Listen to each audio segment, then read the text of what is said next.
바로 말씀으로 들어가도록 하겠습니다. 오늘 우리에게 주시는 하나님의 말씀은 요한복음 1장입니다. 요한복음 1장 1절로 5절까지 말씀입니다. 태초에 말씀이 계시니라. 이 말씀이 하나님과 함께 계셨으니 이 말씀은 곧 하나님이시니라. 그가 태초에 하나님과 함께 계셨고 만물이 그로 말미암아 지은 바 되었으니 지은 것이 하나도 그가 없이는 된 것이 없느니라. 그 안에 생명이 있었으니 이 생명은 사람들의 빛이라. 빛이 어둠에 비치되 어둠이 깨닫지 못하더라. 아멘. 자, 오늘은 여러분들과 함께 성경에 나와 있는 그 여러 가지 이제 중요한 단어들이 있거든요. 창세기 1장을 보면 그렇고 또 요한복음에서도 보면 그렇지만 이 창세기 1장에 어떻게 보면은 성경이 전부 다 담겨져 있다라고 해도 과언은 아니에요. 그래서 거기에 보면 핵심 단어가 있는데 빛, 그리고 물, 뭐 이런 게 있습니다. 그 다음에 뭐 하여튼 그런 게 있는데 오늘은 그 첫 번째 시간으로 이게 빛에 대해서 한번 여러분들과 함께 나눠보려고 합니다. 성경에서 말하는 빛은 과연 무엇일까요? 자, 그것을 잠깐 뒤로 하고 여러분들이 빛 하면 떠오르는 그 생각들이 있을 거 아닙니까? 그걸 이제 추상 작업이라고 하잖아요. 그래서 빛 하면 떠오르는 어떤 것들이 있을 것입니다. 지금도 이제 빛 하면 떠오르는 것들이 있죠. 예를 들면은 뭐 밝음이라든지 깨끗함, 환함, 뭐 천사, 뭐 태양, 뭐 등등 이런 것이 떠오를 것입니다. 물론 이제 뭐 신앙이 좀 좋으신 분들은 빛하면 뭐 하나님, 예수님, 뭐 성령님, 믿음, 사랑 뭐 이런 것들이 떠오를 수 있을 것인데 이러한 여러분들의 생각들 가운데에 표현되어지는 이 빛은 어떻게 보면 과연 그것이 빛일까라고 하는 생각을 해보신 적 없습니까? 성경에서 말하는 그 빛이 우리가 이 세상을 살면서 느껴왔던 그런 빛과 같은 어떤 것들을 생각할 때 떠오르는 그 추상 작업에 의해 떠오르는 그것이 과연 빛일까라는 생각을 해보신 적이 없습니까? 성경에서 말하는 빛은 그럼 무엇인지를 한번 오늘 이 시간 사실은 좀 더 많은 시간을 할애해야 되는데 짧은 시간이지만 한번 여러분들과 함께 나눠보려고 합니다. 가장 먼저 이 빛이라는 단어가 가진 원어적인 뜻을 한번 좀 살펴보도록 하겠습니다. 이 빛은 히브리어로 엔터를 한번 주시죠. 쳤네요. 오르입니다. 오르라고 해가지고 그 알렙, 그 바우, 그 레시라는 세 단어로 구성되어 있는데요. 이게 히브리 단어는 제가 이제 여러분들에게 말씀드렸듯이 사실은 이 모음 표기가 기원 후 6세기 때 붙여진 거예요. 원래 이 모음 표기가 없습니다. 모음이 없다는 것은 읽으라고 준 단어가 아니라는 거예요. 그래서 고대 히브리어는 읽으라고 준 것이 아니라 그 글자 하나하나에 뜻이 담겨져 있으니까 뜻을 가지고 해석해라라는 뜻으로 이렇게 기록되어져 있는 문서거든요. 성경이거든요. 그래서 히브리어는 파자를 해야 됩니다. 단어를 파자해야 됩니다. 그래서 이것을 파자하면 처음에 알레프, 바우, 레시인데요. 알레프는 우리가 다 알다시피 첫 번째 글자이면서 소를 상징하지만 하나님을 상징하는 거예요. 바우는 이제 연결고리예요. 이렇게 접속사 같은 거예요. 건네주다, 연결하는 그런 개념입니다. 그리고 레시는 머리, 레시트라 하죠. 레시트. 그게 머리, 우두머리, 그리고 예수 그리스도를 상징하고 첫 번째 존재, 하나님의 어떤 첫 번째 되심을 상징하는 거예요. 그래서 빛하면, 오르하면 하나님이 머리로, 첫 번째로 건네준 것이다라는 그런 뜻이 있어요. 그러니까 이걸 이제 뜻에 따라 이제 해석을 하면 하나님이 우리에게 이것이 첫 번째인 것이다라고 하는 것을 넘겨준 게 바로 빛이라는 오르라고 하는 단어에 숨겨진 뜻이라는 겁니다. 그래서 그렇게 이 뜻을 생각하면서 오늘 본문 말씀을 한번 다시 보시면 이 빛은 오늘 읽은 말씀처럼 말씀이신 그분으로 오셔서 그 말씀 안에 담겨있는 어떤 본질이라고 설명하고 있습니다. 자, 한번 요한복음 1장 1절로 사진입니다. 태초에 말씀이 계시니라. 이 말씀이 하나님과 함께 계셨으니 이 말씀은 곧 하나님이시니라. 그가 태초에 하나님과 함께 계셨고 만물이 그로 말미암아 지은 바 되었으니 지은 것이 하나도 그가 없이는 된 것이 없느니라. 그 안에 생명이 있었으니 이 생명은 사람들의 빛이라라고 하죠. 그러니까 태초에라고 이렇게 하잖아요. 이 본문을 다시 원어적으로 조금 이렇게 설명을 드리면 태초에 말씀이 계시니라 이 말씀이 하나님과 함께 계셨다라고 하는 이 구절이 참 중요한 말씀인데요. 나중에 뒤에 가서 한 번 더 설명을 드리겠지만 이 구절에는 hen이라고 하는데 hen이 3번이 나타납니다.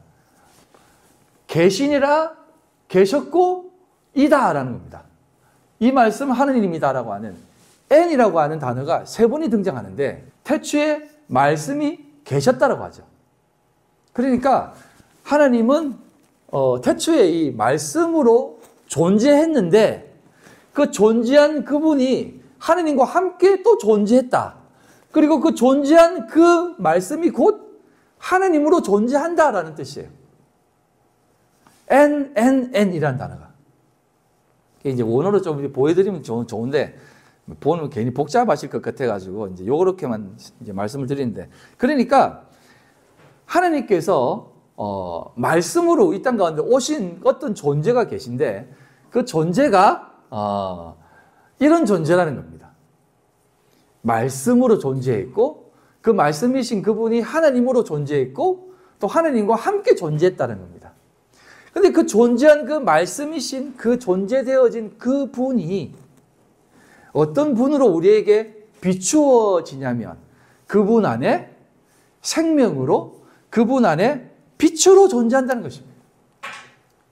그러니까 말씀의 그 어떤 본질이 빛이라는 거예요. 그래서 4절 말씀을 다시 보면은 그 안에 생명이 있었으니 이 생명은 사람들의 빛이라라고 합니다.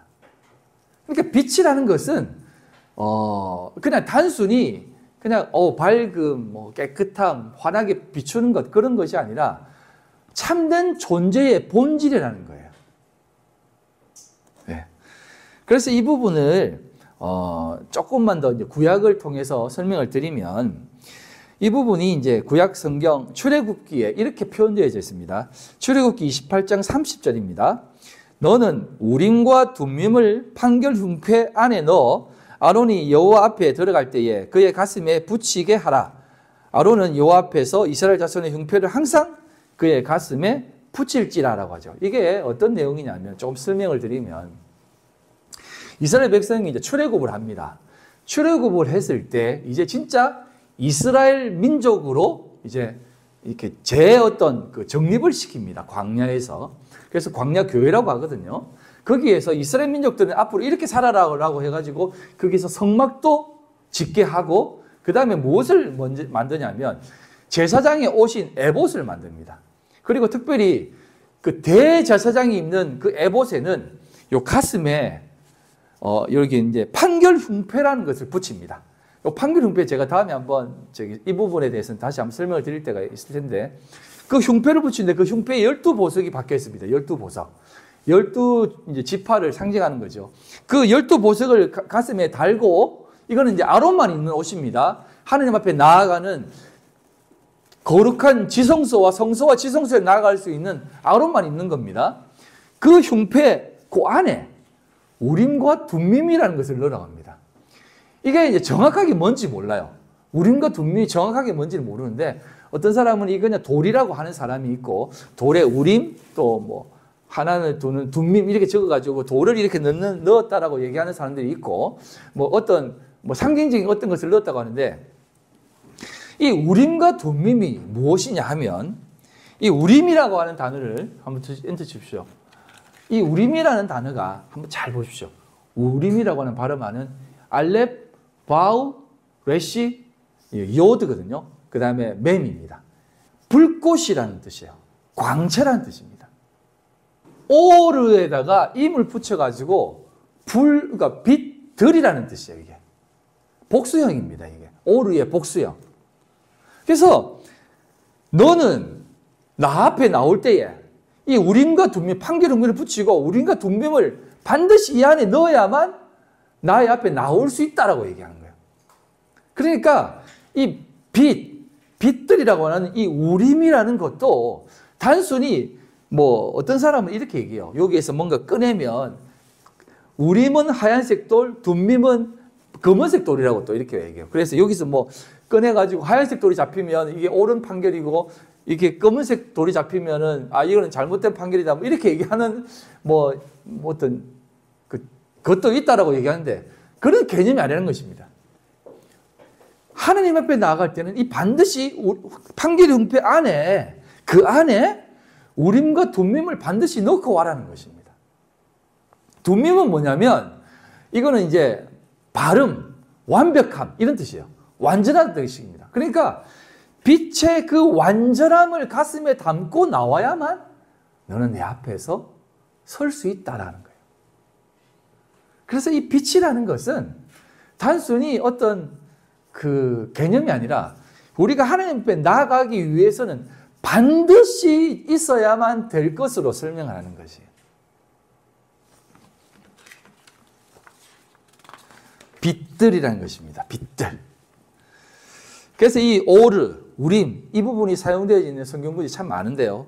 몇 군데만, 두 군데만 찾아보면 시편 119편 105절의 말씀을 보면 주의 말씀은 내 발의 등이요 내 길에 빛이니이다 라고 하죠. 주의 말씀은 내 발의 등이요 내 길에 빛이다 라고 얘기하는 거예요. 그리고 전도서 2장 13절에 보면은 내가 보니 지혜가 우매보다 뛰어남이 빛이 어둠보다 뛰어남 같도다 라는 겁니다. 빛을 뭐라고 또 얘기하냐면 지혜라는 것이에요. 이제 보통 성경에서 말하는 지혜는 그냥 이렇게 뭐 위즈덤이 아니에요. 그냥 뭐 똑똑함이 아니라 예수 그리스도를 상징하는 거죠. 그러니까 하나님께 나아가게 하는 그 참된 지혜. 오직 예수밖에 없지 않습니까? 그것을 얘기하는 것입니다. 그래서 빛이 어둠보다 뛰어나다는 것입니다. 어둠이 있는 것이 아니라 빛 가운데 있으라는 것이죠. 그러니까 빛이라는 것은 하나님께 나아가는 데에 있어서는 없어서는 안 될 것이다라는 것을 성경은 계속해서 얘기해주고 있는 것입니다. 자, 그렇다면 조금만 더 앞에서 말씀드렸던 창세기 1장과 요한복음 1장을 비교하면서 한번 좀 보도록 하겠습니다. 글씨가 작아가지고 잘 안 보이는데, 자, 이제 설명을 드리면, 여러분, 창세기 1장은 요한복음 1장으로 명확하게 주해해주고 있습니다. 그러니까 사도 요한이 창세기 1장을 명확하게 주해하는 것이에요. 그래서 이 창세기 1장과 요한복음 1장은 아예 이제 똑같다라고 생각하시면 됩니다. 자, 보시면 창세기 1장 1절로 5절입니다. 태초에 하나님이 천지를 창조하시니라. 땅이 혼돈하고 공허함이 흑암이 깊음 위에 있고 하나님의 영은 수면 위에 운행하시니라. 하나님이 이르시되 빛이 있으라 하시니 빛이 있었고 빛이 하나님이 보시기에 좋았더라. 하나님이 빛과 어둠을 나누사 하나님이 빛을 낮이라 부르시고 어둠을 밤이라 부르시니라. 저녁이 되고 아침이 되니 이는 첫째 날이니라 라고 하죠. 요게 1절에 보면 태초에 하나님이 천지를 창조하시니라 하면서 빛에 대한 것이 수면 위에 운행하셨다라고 하죠. 자, 요거를 이제 조금 요한복음 1장 1절부터 3절까지를 보면 이렇게 나와 있습니다. 태초에 말씀이 계시니라. 이 말씀이 하나님과 함께 계셨으니 이 말씀은 곧 하나님이시니라. 그가 태초에 하나님과 함께 계셨고 만물이 그로 말미암아 지은 바 되었으니 지은 것이 하나도 그가 없이는 된 것이 없느니라 라고 하는 부분이 창세기 1장 1절을 주의하는 것입니다. 그리고 그 다음에 보면 그 안에 생명이 있었으니 이 생명은 사람들의 빛이라. 빛이 어둠에 빛이 돼 어둠이 깨닫지 못하더라라고 하죠. 이게 창세기 1장 2절부터 나오는 내용이에요. 땅이 혼돈하고 공허함이 흑암이 깊음에 있었다고 하죠.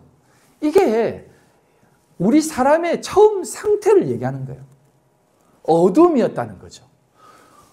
혼돈, 공허, 흑암이 바로 어둠이라는 것입니다. 사람들이 빛이 왔는데도 불구하고 그 빛을 깨닫지 못하는 상태가 혼돈, 공허, 흑암이라는 것입니다. 그런 가운데에 하나님의 영은 수명에 운행하셨다라고 하는데 그럼에도 불구하고 예수님이신 말씀이신 그분이 빛으로 우리에게 오셨다라고 하죠. 빛이 어둠에 비쳤다는 겁니다. 이건 함께 하겠다는 뜻이에요. 무슨 말인지 알겠죠? 함께 하겠다는데 그 함께 하겠다는 말이 바로 하나님의 영은 수면 위에 운행하셨다라는 말의 의미라는 겁니다. 하나님의 영은 루아흐예요.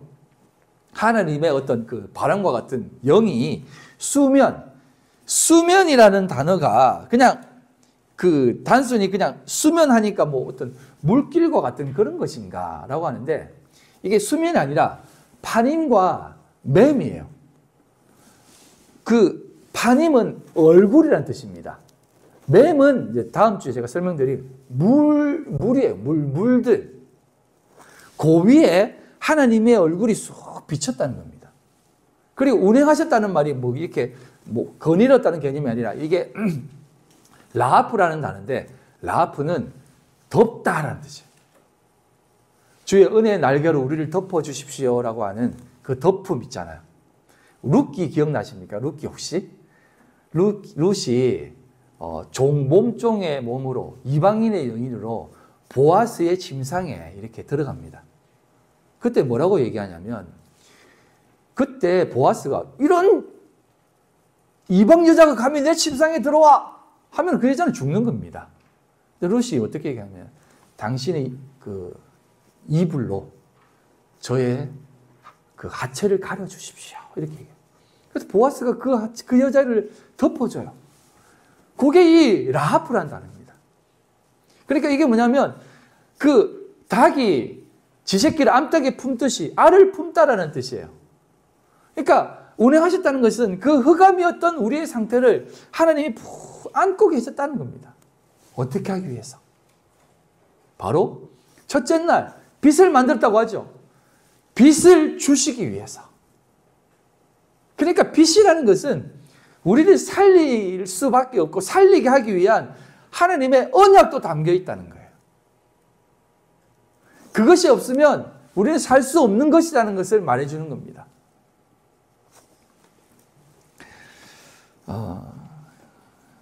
그래서 이 빛이라고 하는 것은 주의 말씀이라는 것은 우리에게 빛으로 와셔서 우리를 살리는 것이라는 거예요.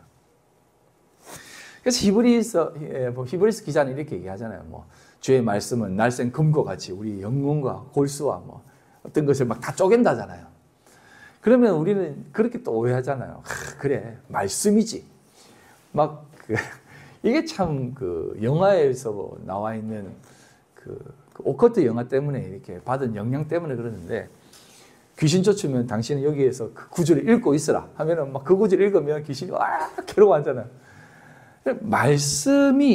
이게 말씀이 그냥 말씀만 읽는다고 귀신이 괴로워한다고 생각하세요? 이건 이렇게 그런 것들이 오해되어지니까 자꾸 말씀을 또 많이 암송도 해요. 물론 암송이 나쁜 것은 아닙니다만 말씀 많이 암송하고 있으면 마귀가 내 속에 안 들어온다고 생각해요. 그 말씀을 참된 빛으로 살리는 말씀으로 받지 못하면 그 말씀은 그 말씀 때문에 죽는다고 제가 지난주에 말씀드렸지 않습니까? 그러니까 그 하나님의 말씀은 살아서 활력 있고 좌우의 날선 어떤 것보다 예리하여 우리의 혼과 영과 관절과 골수를 찔러 쪼개기까지 하면서 우리의 마음과 생각과 뜻을 판단하신다라고 하는 그 히브리서 기자의 내용은 진짜 우리를 살리는 네가 어둠이구나 너는 어둠이야 라는 것을 확 밝히 드러내어서 살리는 말씀이라는 거예요. 그래서 말씀은 말씀의 참된 본질은 빛이라는 것입니다. 빛, 생명이라는 것입니다. 그럼에도 불구하고 이제 그 빛이 어둠의 빛이 돼 어둠이 깨닫지 못하죠. 깨달지 못할 수밖에 없습니다. 그래서 우리에게 약속하신 성령님을 보내시죠. 그게 죄에 대하여, 의에 대하여, 심판에 대하여 깨닫게 하시는 성령님의 역할인 것입니다. 성령님 하니까 뭐 다른 어떤 특별한 어떤 존재라고 생각하지 마세요. 성령 하나님은 우리를 주의 말씀이 무엇인지를 깨닫게 하시는 하나님과 본체인 그리스도의 영입니다. 그래서 그리스도의 말씀이 내 안에 계시는 것이 이런 것이구나라는 것을, 이게 빛이구나라는 것을 깨닫게 하시는 말씀이다 이 말이에요. 그래서 우리에게 이 빛은 하나님의 아들이시며 예수님의 본질이라는 것입니다. 그래서 예수님을요, 여러분, 진짜 빛으로 보셔야 돼요. 빛으로 보지 못하면 우리는 그 예수님이 한 말씀 때문에 정죄받아 죽습니다. 하지만 그 말씀이 우리 가운데 밝은 빛으로 내가 진짜 밝게 드러나는 어둠이었구나, 밝게 드러나야만 될 어둠이었구나라는 것을 깨닫게 되어진다면 그 말씀은 우리를 살리는 참된 빛으로 존재한다는 것입니다. 자, 계속해서 좀 보겠습니다. 그래서 이 부분을 좀 설명하기 위해서는 이 말씀을 좀 보아야 되는데요. 마태복음 5장 14절로 16절입니다. 너희는 세상의 빛이라. 산 위에 있는 동네가 숨겨지지 못할 것이요 사람이 등불을 켜서 말 아래 두지 아니하고 등경 위에 두나니 이러므로 집안 모든 사람에게 빛이 있느니라. 이같이 너희 빛이 사람 앞에 비치게 하여 그들로 너희 착한 행실을 보고 하늘에 계신 너희 아버지께 영광을 돌리게 하라. 라고 해서 요게 이제 그 앞에 바로 앞절에는 소금에 대한 얘기가 나오고 지금 빛에 대한 얘기를 합니다. 그래서 이런 얘기를 하잖아요. 소금처럼 빛처럼 이 세상에 살자. 소금의 삶을 살자. 빛의 삶을 살자. 뭐 이런 얘기를 하잖아요. 그래서 빛의 삶, 소금의 삶을 하면서 빛으로 살아야 된다라고 얘기하잖아요. 그래서 우리가 어떻게 삽니까? 그래, 이 세상의 어두움을 밝혀야지. 그래야지 이 세상의 어두움이 물러나지. 부조리 밝혀야지. 정말 그 힘들고 어려운 그 구석에 소금의 역할을 해서 부패를 막고 그 사람들에게 참된 삶을 보여줘야지. 라고 하면서 빛과 어둠, 빛과 소금의 삶을 막 살아야 된다라고 막 강조하잖아요. 그래서 여러분들은 어떻게 삽니까? 기독교인들이 정직하게 살려고 하고 또 훌륭하게 살려고 하고 많은 사람들을 도와주려고 하잖아요. 이건 나쁜 거 아닙니다. 좋은 겁니다. 그런데 빛이라고 하는, 빛의 삶이라고 하는 것은 사실은 그런 삶을 얘기하는 것이 아니다 이 말이에요. 이 말씀은 빛의 삶을 사는 데 있어서 세상 사람들에게 좋은 영향력을 비추어서 살아가는 그 삶의 모습을 얘기하는 것이 아니라 지금 뭐라고 이 본문은 얘기하냐면 너희들은 세상의 빛이다라고 하면서 딱 못을 박아버리는 것입니다. 너희들은 세상의 소금이다라고 하는 것이에요. 이거는 너희들은 이제 빛이니까 빛으로 살아야 된다라고 하는 것을 말하는 거예요. 만약에 지금 많은 종교에서 얘기하는 빛의 삶을 살자. 그래서 많은 사람들을 도와주고 힘든 사람들에게 정말 그 나눔의 삶을 살고 하는 것이 빛이다. 그게 소금이다라고 한다면 어떻습니까, 여러분? 교회가 질타를 받습니까? 질타를 하겠어요? 안 하죠. 여러분, 이 본문이 어디에 바로 연결되어서 붙어 있냐면 팔복을 얘기하고 바로 연결해서 나오는 거예요. 8가지 복, 제가 설명드렸잖아요. 그게 복받은 사람의 삶이에요. 심령이 가난한 자, 그리고 시작해가지고 의에 줄이고 목마른 자는 복이 있다는 것이에요. 의에 줄이고 목마른 사람이 복이 있다라고 하는 그 개념이 어떤 개념인 것 같아요? 복을 받은 자라고 얘기하면서 예수님이 팔복이라는 8가지 복을 얘기하시면서 뭐라고 결론을 내리냐면 마태복음 5장 11절로 12절입니다. 너희로 나로 말미암아 이렇게 얘기합니다. 예수인 나로 말미암아 너희를 욕하고 박해하고 거짓으로 너희를 거스려 모든 악한 말을 할 때에는 너희에게 복이 있다라고 얘기합니다. 그리고 기뻐하고 즐거워라. 하늘에서 너희의 상이 클미라. 너희 전에 있던 선지자들도 다 이같이 박해하였다는 것입니다. 핍박받고 있는데 이렇게 잠깐 정신병자처럼 좋아하라는 것입니다. 복을 받은 사람이 세상 사람들이 너희들이 욕하고 박해한다는 겁니다. 왜? 나 때문에. 그런데 여러분, 빛의 삶이라고 하는 그 존재의 모습으로 살았을 때는 욕을 받아요? 지금 우리가 그냥 기본적으로 생각하는 종교에서 말하는 빛의 삶, 소금의 삶을 얘기할 때 욕을 먹어요? 만약에 제가 그런 삶을 살았다면요. 야, 진짜 훌륭한 목사님 나타나셨네. 어떻게 저렇게 자신의 삶을 희생하고 이렇게 중국까지 와가지고 수고하시느냐 하면서 막 취향하지 않겠습니까? 그리고 우리 교회는 이제 진짜 참된 교회가 이 중국 땅에 생겼다라고 하면서 얼마나 칭찬하겠습니까? 맞잖아요. 그런데 지금 성경은 뭐라고 얘기하냐면 나 때문에 욕하고 받게 받는다. 그리고 선지자들도 다 그렇게 살았다라고 얘기하는 거예요. 빛처럼 소금처럼 살면은 여러분 욕 안 들어먹습니다. 여러분들이 생각하는 종교에서 말하는 그런 삶으로 살면, 근데 빛이고 소금이면 이렇게 예수님 때문에 핍박받는다는 거죠. 뭐 일부러 핍박받을 필요는 없지만 이건요 그냥 무시받는다는 거죠. 그래서 저를 가르쳤던 교수님이 이런 얘기하더라고요. 화평케 하는 자는 복이 있나니냐? 저희가 위로를 받을 것이요. 이렇게 얘기하는 그 본문을 이렇게 말씀하시더라고요. 화평케 하는 자가 뭔지 아느냐? 네가 바보 천치처럼 되는 거라는 거예요. 바보 천치처럼 되는 것이 화평케 하는 자야 라고 하는 거예요. 예? 그게 무슨 말이에요?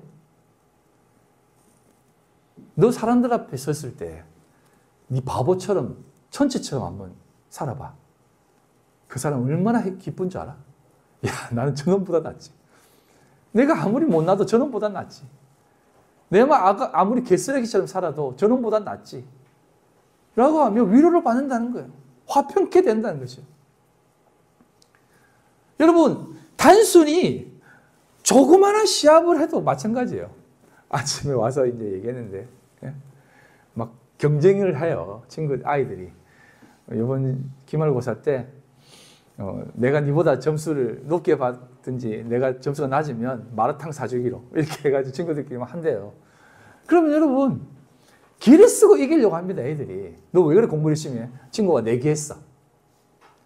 그럼 여러분, 화평케 하는 자는 어떤 사람인지 아세요?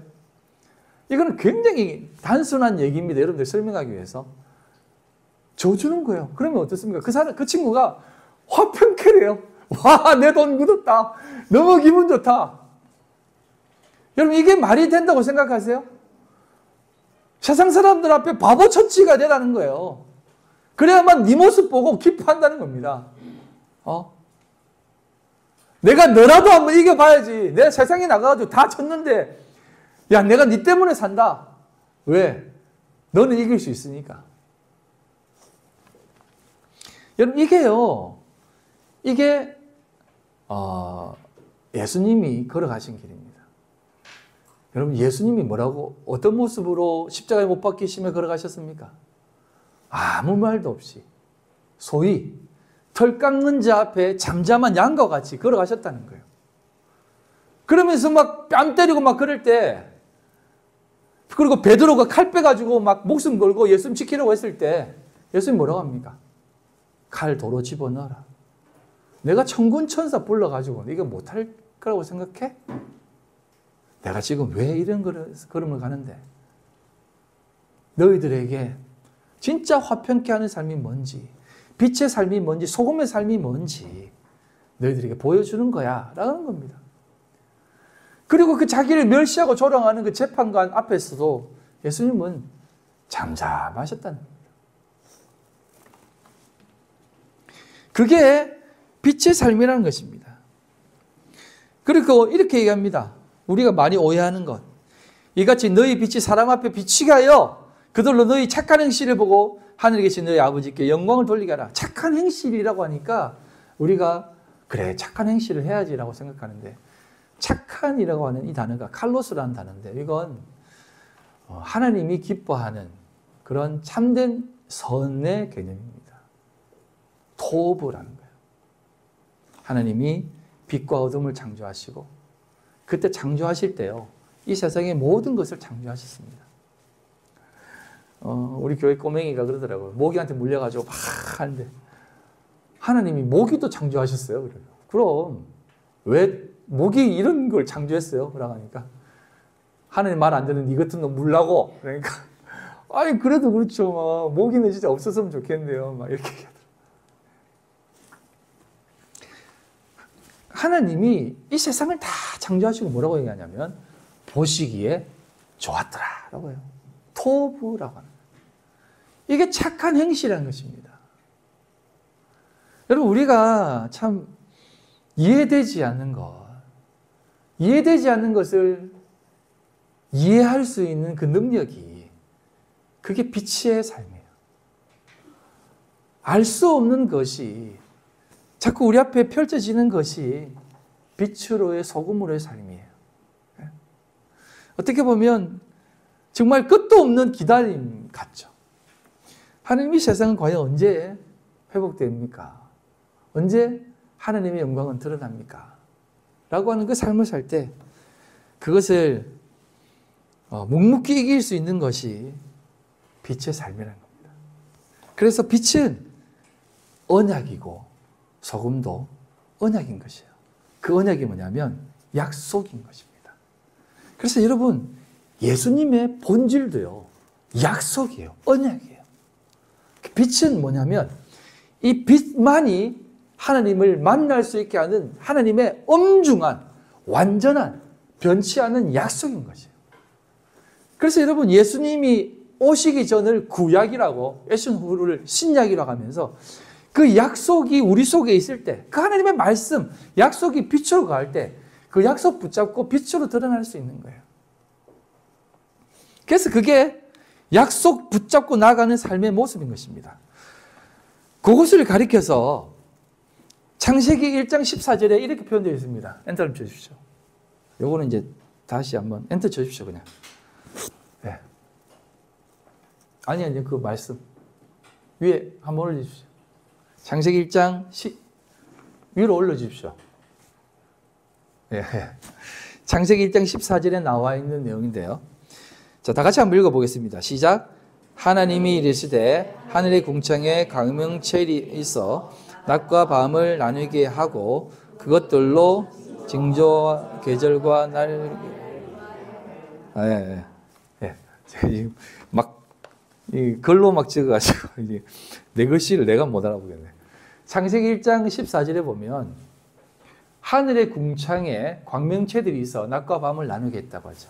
그러니까 첫째 날, 둘째 날, 셋째 날 아시죠? 넷째 날은 그 첫째 날을 담고 이 세상에 우리에게 보여주는 겁니다. 오르로 담고 우리 세상에 비춰주는 겁니다. 그게 어떤 거냐면 광명체들이에요. 광명체들. 뭡니까? 해, 달, 별이죠. 이 광명체들이 뭐냐면 마오르입니다. 마오르. 마오르가 뭐냐면 등잔대를 얘기해요. 등잔대. 광명체라는 게 이게 뭐냐면 마오르인데요. 그럼 성막은 천으로 가려져 있지 않습니까? 빛이 하나도 들어오지 못하는 곳입니다. 어둠만 있는 곳에 딱 등잔대 하나 있습니다. 이게 있습니다. 요 빛이 꺼지면 거기는 흑암이 되는 겁니다. 이 마오르가 이 어둠 속에 빛으로 딱 존재하는 것이에요. 그래서 이건 절대 꺼지면 안 되는 거 아닙니다. 그래서 여러분, 이 광명체라고 하는 이 빛이라는 것은 이 세상 가운데에 여러분들을 향해 약속을 받고 빛이 무엇인지를 아는 여러분들을 가리켜서 마오르라고 하는 거예요. 광명체들이라는 것입니다. 맴, 알렙, 레시. 바오는 생략돼도 되는 겁니다. 접속사기 때문에. 이 마오르가 여러분들이라는 것이에요. 여러분들이 등잔대라는 것입니다. 등잔이라는 것입니다. 다음에 제가 요한계시록도 한번 이렇게 병행하면서 설명드릴 텐데 7 대접 재앙 있죠. 예, 그 대접이라는 게 이 마오르예요. 그래서 대접하니까 뭐 재앙의 대접이라니까 막 큰 뭐 물그릇이 막 쏟아지면서 쏟아지는 것으로 상상하는데 그게 아니라 7 등잔 이 그릇을 얘기하는 거예요. 등잔 그릇을. 요게 이렇게 쏟아집니다. 말씀이 쏟아져요. 등잔대 다 쏟아지면 어떻게 됩니까? 불이 꺼지겠죠. 그때 종말이 오는 겁니다. 그래서 말씀이 다 흘러나가게 되고 완성이 되면 그 삶이 종말의 삶이에요. 그게 완성의 삶이라는 겁니다. 그러니까 7 등대가 다 쏟아지고 그 기름이 다 쏟아지면 우리 안에 쏟아진다는 것은 눈에 보이는 등잔대가 다 쏟아진다는 것은 우리 안에 다 자리 잡는 거거든요. 그건 완전한 빛으로 완성이 되면 그때 참된 부활이 나타난다는 거죠. 부활은 그 종말을 담고 있다는 겁니다. 그래서 여러분, 이 빛이, 이 마오르가 여러분들이라는 것입니다. 그래서 여러분들이 그 마오르가 되어서 참된 빛이 되어서 이 세상, 이 어둠이 가득한 세상, 혼돈, 공허, 흑암의 세상에 빛으로 존재하는 것입니다. 낮과 밤 역시 모든 곳에 그게 광명체, 발광체라는 겁니다. 참된 하나님의 빛이 여러분들 통해서 비춘다는 것입니다. 그래서 뭐라고 나옵니까? 징조, 계절, 날, 해를 이루게 한다는 것입니다. 여러분들로 인해서 이 세상의 모든 징조와 계절과 날과 해가 이루어진다는 거예요. 여러분들은 그런 위대한 존재라는 거예요. 빛을 가진 존재는 이런 위대한 존재라는 것입니다. 그래서 빛은 뭐 착한 행실 정도가 아니라, 물론 그것을 물론 담고 있습니다. 그런 행실 정도가 아니라 빛을 가진 자는 참된 이 세상에 진짜 모든 것을 밝히는 존재라는 것이에요. 그게 예수 그리스도를 진짜 참된 빛으로 담아 이 세상 가운데 우뚝 서 있는 참된 믿음의 사람들의 모습이라는 것이에요. 여러분들이 그 빛입니다. 여러분들이 그것을 가진 참된 등잔입니다. 이 어둠을 밝힐 수 있는 참된 존재입니다. 그 빛으로 빛이 되어서 그 모습으로 이 세상을 살아가시길 소망합니다. 아멘. 예. 기도하겠습니다. 하나님 아버지, 감사합니다. 이 어둠 가운데 빛으로 오신 우리 주님, 그 빛이 이제 내 안에 그리스도로 존재하여 우리가 비침을 믿습니다. 이 세상 밝히며 살게 하여 주시옵소서.